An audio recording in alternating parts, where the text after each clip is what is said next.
Robert Whittaker versus Kelvin Gastelum is finally happening in 2021. Yes, the ill-fated fight that was canceled from UFC 234 has been rebooked for UFC Fight Night on April 17th. After Whittaker's original opponent, Paulo Costa, dropped out due to an illness, Gastelum has stepped up, is going to be taking this fight on somewhat short notice. We're finally getting this bout that was originally for the 185-pound title. Now it might be more of a unofficial number one contenders bout. So first, Ant, let's go to you. Does this make sense for Robert Whittaker to take this fight, and are you excited to see it? I'm definitely excited to see it, and I think it makes a lot of sense because, like you said, it's a short notice bout, but it's not the shortest of notice. It's not like Gastelum is stepping up on 7 days notice. This isn't the same situation that like Joe Soto stepping up or something like that. It's not that same level.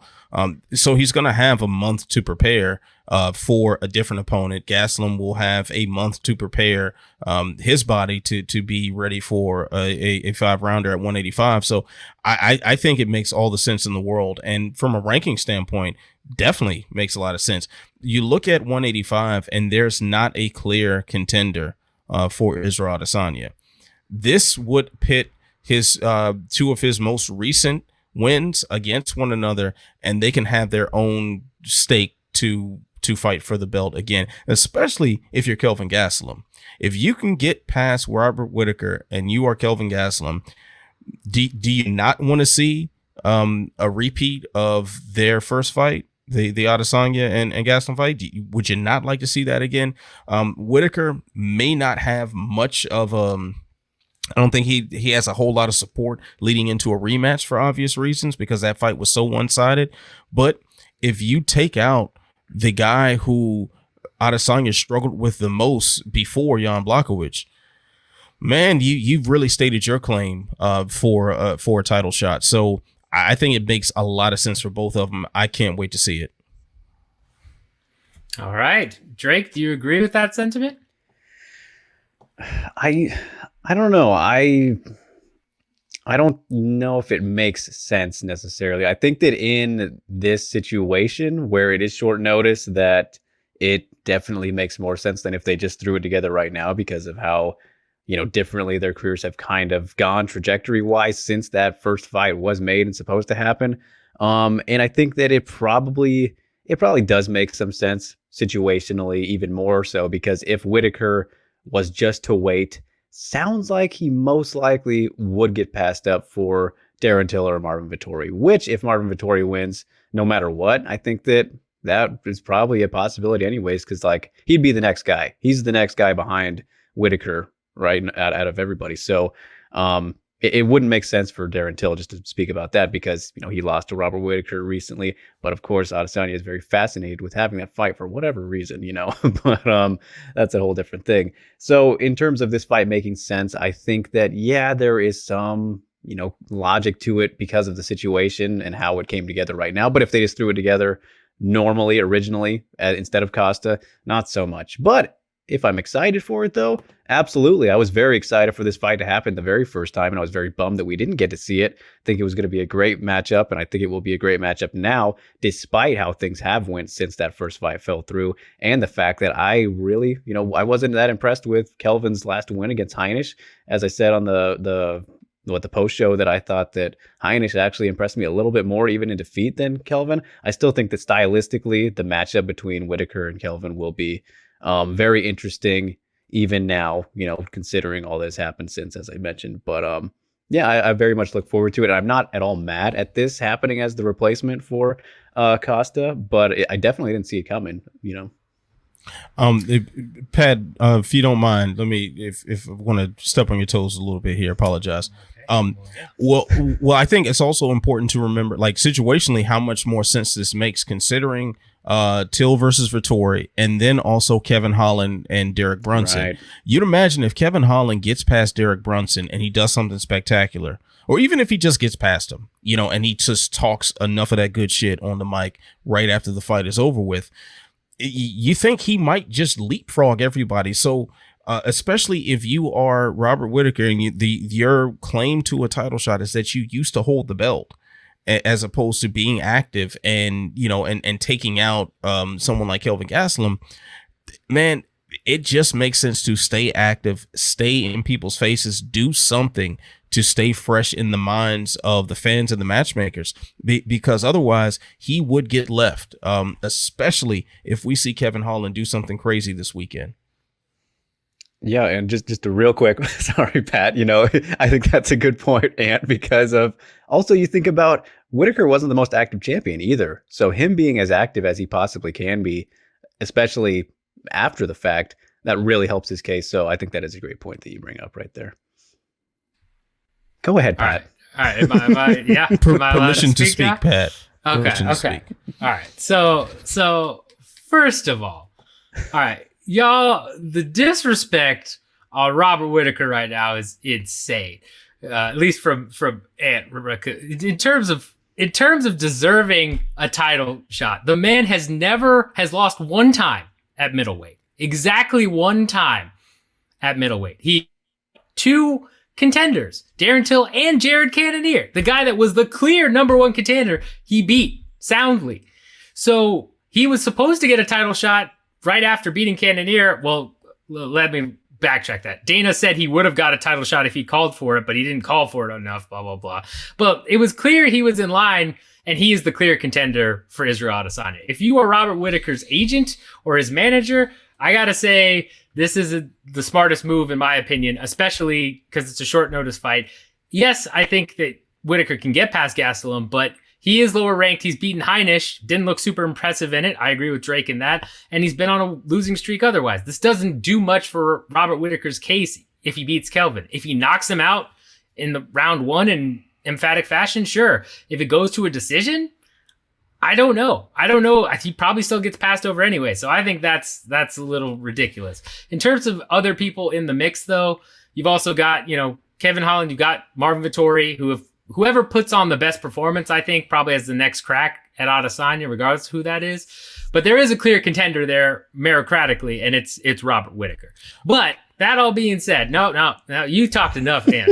That all being said, when it comes to this fight, I am excited because, you know, this is a fight that would seem very intriguing back at UFC 234. Whittaker had to pull out last minute because of, you know, that collapsed bowel, I believe, which was huge.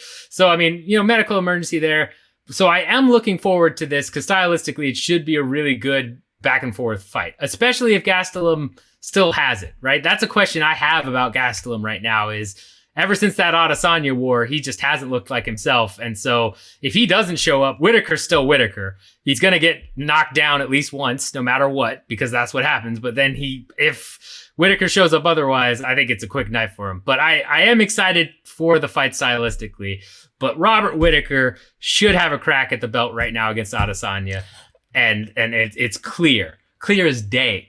Hey, you know what? I'm not going to trash Robert Whittaker, and I was not trashing him originally at all because he is, I think, very clearly the second best middleweight in the UFC. He is a fantastic fighter and was a fantastic champion. The problem is he lost so decisively to Adesanya, it kind of kills any sort of desire to see it again. I mean, it'd be one thing if it was more like Adesanya's fight against Gastelum, or even if it was on a lower scale than that. I mean, because that's one of the greatest fights of all time. But if it was competitive in any stretch, then maybe we would have more of a desire to see that. But the reason why Whittaker has to go through so much is because you've got to prove that you are not the same guy that Adesanya iced. He beat Darren Till and Jared Cannonier. Did you not want to see Rose? Did you not want to see Rose versus Ioana too? Do you just thought, no, I did not want to see that. I don't want to see I didn't want to. I didn't. At least not an immediate rematch. I didn't want to see that. It's not an immediate rematch though. No. But you're talking about Rose and JJ. I know. Okay, that's all right. I got you. But he's beaten two top contenders here. I'm not disagreeing with that at all. And he on a pure ranking standpoint deserves it. But when we look at what happened in their first fight, it doesn't seem like he is that far removed from Adesanya completely dismantling him. And all I'm saying is, if you have people that you haven't seen him fight yet, or you have people who have been more competitive against him, might make more sense for them to get the title shot, especially if they're recent, active, and winning as well. So that's all.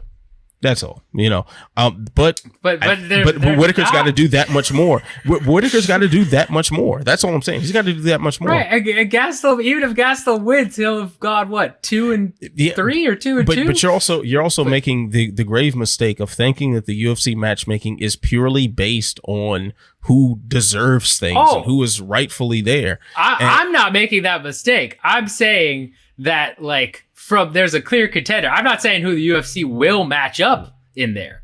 Let's be honest. The UFC is going to match up. If Kevin Holland has a crazy knockout and does talk a bunch of trash, you best believe he probably gets a shot. If Vettori goes out, that's why I said it's based on the best performance of the three.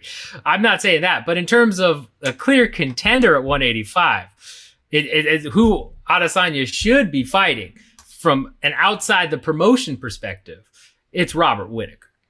There's no debate. I don't know. Drake, you've been quiet. I'm not mad at that. I'm just saying that Whittaker has more of an uphill battle to climb because of the results of their first fight. So to chime in, I suppose, on this whole thing. You may speak, Drake. Yes. I'm just trying. I've been trying to think, while you guys are going back and forth, about the closest comparison or something that comes immediately to mind that's a very similar position to Whittaker. And what comes to mind is Corey Sandhagen, who, we will get to speaking about at some point in this night. But, he lost very clearly, decisively, quicker, and arguably a worse loss than Whittaker to the now champion, Aljamain Sterling. Of course, different situations with how that stuff all played out. But then the fights that he has had since then, the wins, incredibly impressive. But then, with his loss and what have you, I've seen people seemingly more okay with Sandhagen, being the next guy to be in line for the title shot. Of course, despite, forget about all the mess that's happening, but the next guy behind sorting out what's happening at the bantamweight division. So just looking at it that way, it's interesting to think about how you can compare those two situations where Sandhagen is knocked off, two very clear contenders in that time in fantastic fashion. Whittaker, has knocked him off as well, but decisions maybe not as impressively. But then you look at how Sandhagen lost. Just trying to look at it that way. And I don't know. I guess, do you guys compare the situation a little bit? Is what I'm getting at. I do. And another fight that came to mind while you were talking about that is GSP and Matt Serra, right? TKO round 1.